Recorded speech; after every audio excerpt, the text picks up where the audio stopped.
जय हिंद। आज हम बात करेंगे झारखंड एकेडमिक काउंसिल ने नया सिलेबस को जारी कर दिया है। तो सिलेबस में किन सब चीज़ों को पढ़ना है, वर्ग 10 के लिए, वर्ग 11 के लिए, वर्ग 12 के लिए, या वर्ग 8 के लिए, या वर्ग 9 के लिए। हम आज चर्चा करेंगे वर्ग 10 में क्या क्या सिलेबस को रखा गया है। गणित की बात किया जाए तो गणित में आपको देखा जाए तो सबसे पहले जो चीज़ रखा गया है उसको रखा गया है वास्तविक संख्या। वास्तविक संख्या को चैप्टर फर्स्ट। चैप्टर सेकेंड में रखा गया बहुपद को। ये समझ रहे बात को, वही पीएक्स वाला चैप्टर, आप इसको ध्यान में जरूर रखिएगा। तीसरा चैप्टर आपको रखा गया है वो दो चर वाले रैखिक समीकरण, दो चर वाले रैखिक समीकरण को। ये समझ में आ रहा है। अब फोर्थ चैप्टर में रखा गया है, फोर्थ चैप्टर में समानांतर श्रेणी को रखा गया है, समानांतर श्रेणियां, जिसको हम लोग एपी में काउंट करते हैं। एपी यहाँ तक तो कोई मसला ही नहीं है। उसके बाद आता है फिफ्थ चैप्टर। फिफ्थ में आपका रखा गया है ये त्रिभुज चैप्टर को रखा गया है। उसके बाद 6 में रखा गया वृत्त चैप्टर को, वृत्त जो क्लास 10 एनसीईआरटी के में क्लास 10 के चैप्टर में पढ़ोगे। 7 चैप्टर को रखा गया वृत्त से संबंधित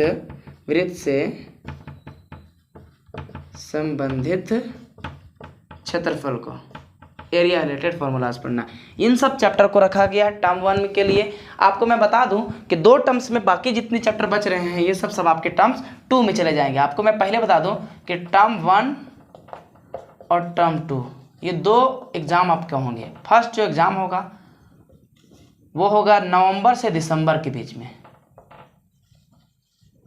और सेकेंड टर्म्स का जो आपका परीक्षा होगा वो होगा या तो मार्च में या अप्रैल में या फिर मार्च।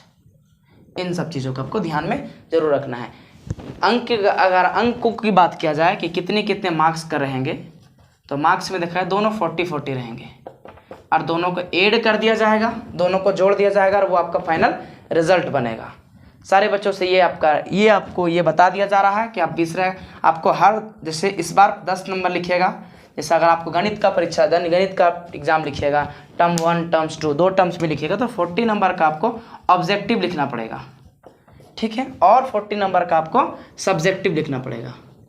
सब्जेक्टिव 10-10 नंबर दोनों में मिलेंगे प्रैक्टिकल के तौर पर, 10 नंबर इस एग्जाम के लिए, 10 नंबर उस एग्जाम के लिए। कुल मिला के हो जाएंगे 80 + 20, यानी टोटल 100 मार्क्स।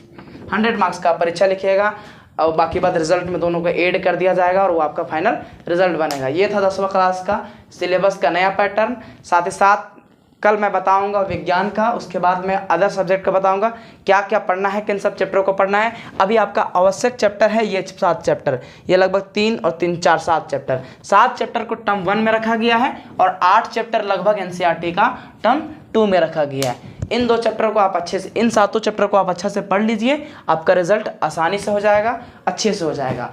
चैप्टर 1 में आपको वास्तविक संख्या देखना है। देखिए, और फिर से मैं बता रहा हूँ, वास्तविक संख्या, बहुपद, दो चर वाले रैखिक समीकरण, समानांतर श्रेणियां यानी एपी अर्थमेटिक प्रोग्रेशन, और त्रिभुज को रखा गया, ट्रायंगल को, वृत्त सर्कल रखा गया है, और वृत्त संबंधित क्षेत्रफल को रखा गया है। इन सब आप चैप्टरों को अच्छे से पढ़ लेते हैं तो आपका टर्म 1 बहुत ही अच्छा होने वाला है। ऑब्जेक्टिव होगा, एमसीक्यू क्वेश्चन रहेंगे, एक क्वेश्चन के लगभग 4 ऑप्शंस रहेंगे। चारों ऑप्शन को आपको एक अच्छा जो लगे ये राइट आंसर है उस पर आपको टिक आउट कर देना है। टिक आउट तो यानी टिक आउट मतलब गोल घेरा कर देना है, और वही ब्लैक पेन से लिखना है। जो पुराना पैटर्न था उसी को फिर से दोहराया गया है। आपको मैं फिर से बता दूं कि ये पैटर्न लॉकडाउन के कारण से बदलता जा रहा है, और ये लगातार, मुझे लगता है, ये मैं अपना राय बता रहा हूँ, मुझे लगता है कि ये पैटर्न लगातार चलता रहेगा। झारखंड एकेडमिक काउंसिल का ये सिलेबस बन जाएगा। समझ रहे बात को?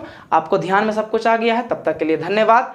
अगर समझ में नहीं आया है तो हमारे कमेंट सेक्शन पे कांटेक्ट करें, हम आपसे जुड़ने का प्रयास करेंगे, वहाँ पे कमेंट को मेंशन करेंगे। तब तक के लिए धन्यवाद। जय हिंद।